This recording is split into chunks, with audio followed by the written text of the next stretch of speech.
అని దేవుడి సన్నిధిలో ప్రార్థన చేసినప్పుడు ఇదిగో మరి పైడూరుపాడు గ్రామం వెళ్ళమని ప్రభు నాతో చెప్పారు. మరి అక్కడ అనేకులు నశించిపోతున్నారు, అది చీకటి గల ప్రదేశము, దాన్ని వెలుగుమయంగా చేస్తానమ్మా, నువ్వు అక్కడికి వెళ్ళమని ప్రభు నాతో మాట్లాడారండి. మరి ఆ ప్రకారంగా ఇక్కడికి రావటం జరిగింది.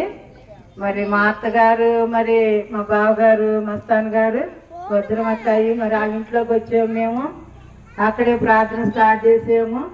మరి ప్రతి వారం కూడా అప్పుడు నా భర్త గారు ఉన్నారు, ఆటో వేసుకొని ఒక వచ్చి వాళ్ళ ఆకిట్లో ప్రార్థన పెట్టాము.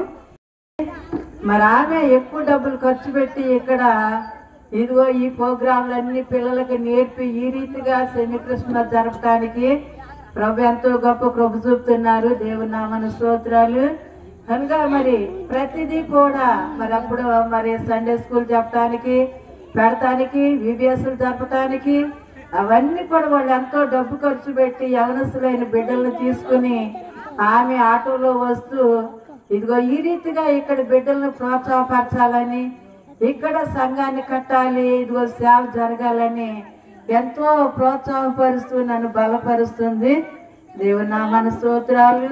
ఆమె కాదు, మరి నా తోడుకోడళ్ళు ఉన్నారు, నా మరుదులు ఉన్నారు, వారి బిడ్డలు ఉన్నారు, నా కుమార్తె, మరి నా కొడుకులు అందరూ కూడా నాకు సహకరిస్తూ నన్ను ఎంతగానో బలపరుస్తున్నారు.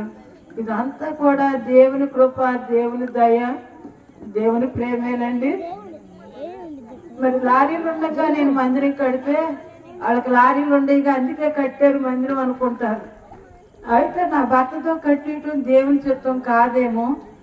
ఆయన చనిపోయిన తర్వాత మరి నన్ను కట్టమని ప్రభు చూపించారు. మరి